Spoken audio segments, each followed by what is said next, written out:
And I know that this is exactly what he said. He said, money cannot buy children. Baba, in your case, there was money. Yes. But there are other women out there who are going through, maybe who would wish to go through, have the opportunity I had. No, exactly. But and they can't. They can't afford There's no money. It. Yes. What is someone? You see, another option that I know of friends in my situation who still don't have children today, but have adopted beautiful children. Yep. Beautiful children. I mean, you would literally. Yeah, but Auntie Baba, let's be realistic here. And PG, I stand to be corrected, but adoption is not an easy thing. It isn't. I mean, adoption in Ghana is not easy. I mean, I think that anybody who can afford to have an adoption could possibly afford to go through the treatments. No, I wouldn't say that, PG. I mean, for instance, in Africa, outside is difficult, but here, there are so many children. You go to places like Osu Children's Home. There are a lot of children out there who just need. But adoption has nothing to do with money. No, not really. I mean, if you really want a child to look after, you will find a child. No, what I know that you see what I mean is, obviously before a child is given to you, there's so many boxes you must check even to adopt. That's what I mean. It's not even monetary per se, but I'm talking about the fact that the process is long. Is it's a bit it's cumbersome. Yes. But at the end, most people who've gone for it have succeeded. They have. I mean, you could even adopt a child in a home and even look after that child. That alone is a blessing. It is. And sometimes God opens doors for us through things we do. We do. I mean, I've known of a couple who adopted. Eventually, they had their own. They had their own child. Yeah. It's happened in so many cases, And like you're saying, you could be married, and then after a couple of years, you're not having children. Your husband could leave you. This is Africa. Yeah. It happens every day. Yeah. I was talking to a lot of young girls, PG, who have said that they will never marry a man who doesn't have money. They will not, regardless of whether he's got potential. You just have to have the money. What do you think of that? And you did mention about self-preservation, right? Yes. But where do you draw the line, really? Yes, I think that there is a thin. Okay, so our fried rice is ready. So now I come to fry the sausage. Let me answer your question first. I think that. Are you going to clean up a bit? Yes, I'll clean up a little bit, and then we'll do this. I think that there is the bit about self-preservation. The bit where. As a young woman, you're also thinking about where you are coming from. You're thinking about your goals, where you are going to. You want to bring certain people along. You understand? If you're driving in a Range Rover, of course, it's not everybody you may want to pick along the way, unless it's life and death. There are some people, there are some people you choose not to pick. There are some people you think, I can give this person a ride. You understand? I mean, so you look at who you want to come with you on your road to life or your road to the future. Right. So along the line, you are looking at what you want and you're looking at what the other person is bringing on the table. Yes, some people have got potential. They have got big dreams. Yes. But it's big dreams are not enough. No. Really? Yes, because it's coming from a man, actually. Yes. Big dream is not enough because big dreams, some people have big dreams. You ask them today they come and visit you. So baby, what's happening? Oh, Charlie, so today, so I spoke to this minister and then he said this and this and this and this. Okay. The next week, I spoke to this other person, and then this and this, and you've been hearing the story for 6 months. That's not good enough. Yeah. After speaking to all these big people, I need to see action. Right. What's your business plan? Can we? But what again, do you have on paper? Life happens. Yes, but life happens. At least, even if you're going round, we need to see the physical effort, because some people, they are just in the house or they go out, they are all dressed up, they come, they talk big, but you realize that if you actually listen to them clearly, like listen to what they are saying, realize that they're actually not doing much. It's just all talk. Always wanting you to know that I've spoken to this big person, and that but they're actually not getting a lot. It's just like but sometimes a lot of people send you on a wild goose chase. I mean, I've been to people looking for sponsorship or whatnot, and they are not forthcoming. Yeah, they're not forthcoming with me. They dilly dally. And that's the thing about me. I'm so persistent. I have a friend who, God, I'm always saying here, naturally.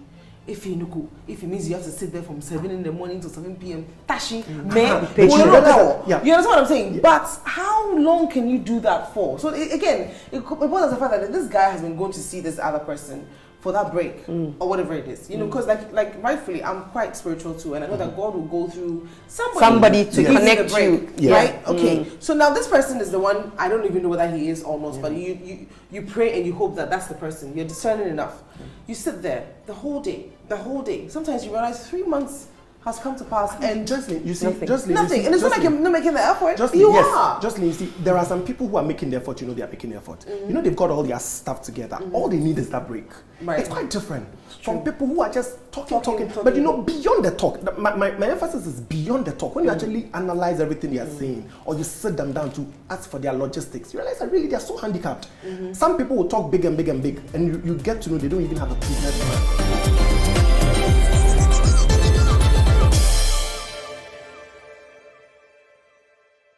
The ladies I've spoken to in the past have said, look, you have to have some money.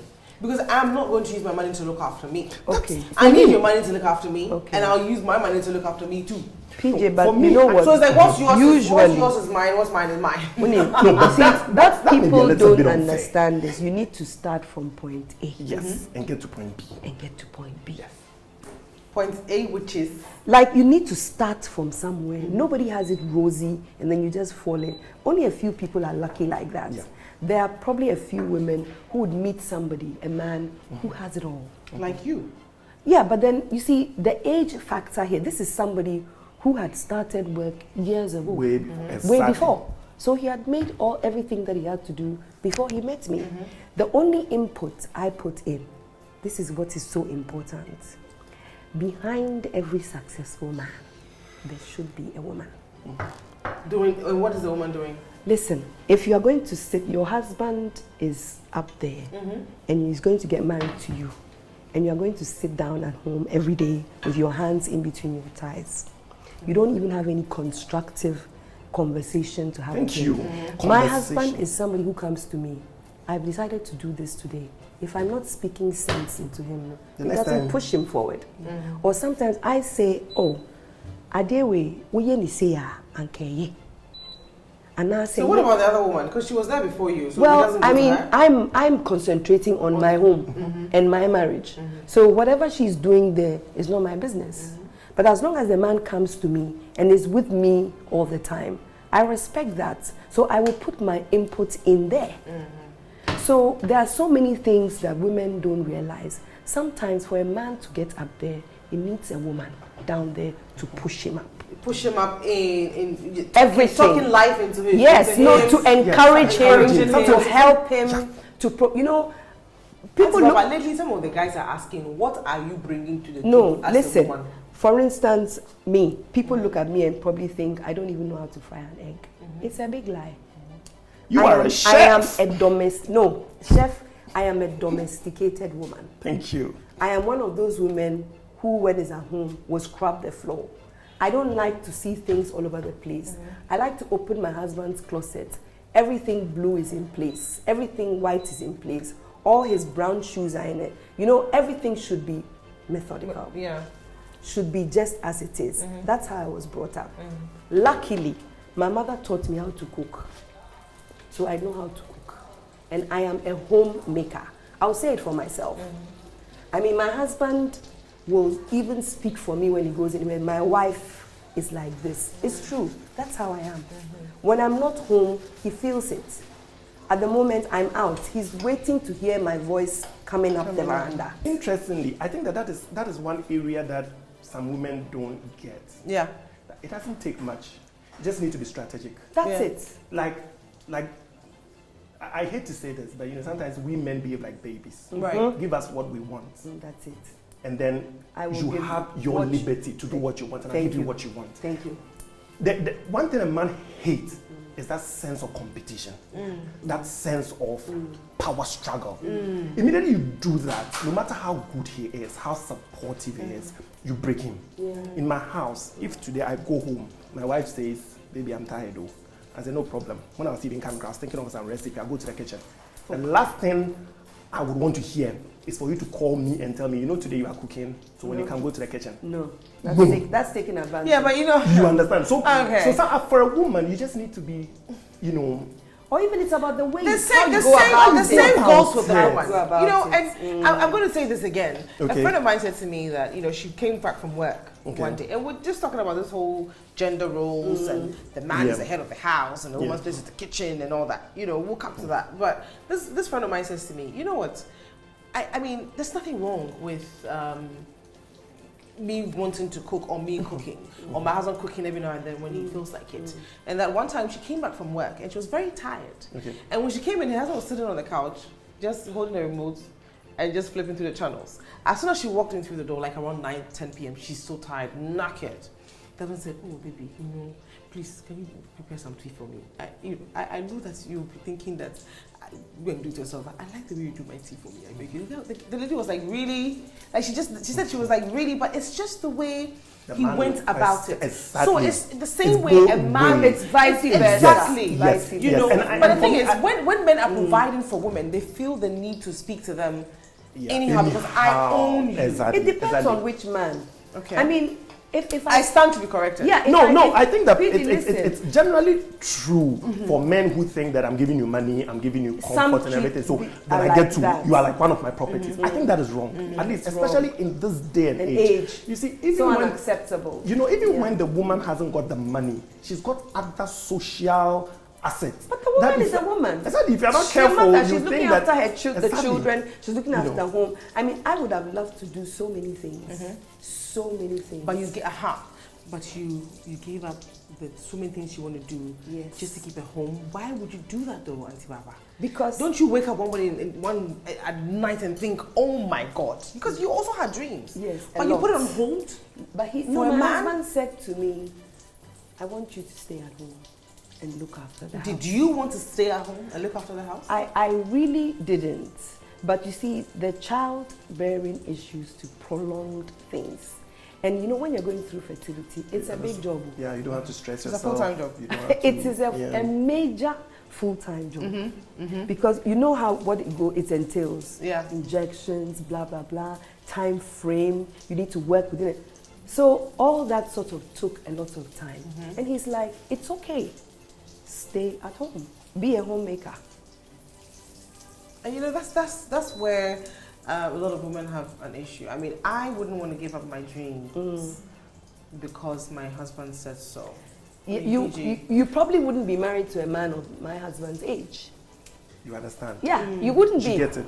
Because at a point in time, you look at what is the most important thing for you. You understand? For you are a young lady. You already are a brand. Exactly. If she was at that place. Hello. Exactly. The husband can't just look at you and say that. But sometimes it is easy to tell a woman who is even yet to break through. Yes. What is the bank thing? You wake up in the morning and then you rush through and but I think it's a chauvinist way of thinking as a man. No. Because you're telling this woman to just sit down. But she's been to school. She has an MBA. She has a PhD. No, I won't. He wouldn't tell his wife to sit at home. Because but Alaji can tell his wife to sit at home. Yes, because he's established.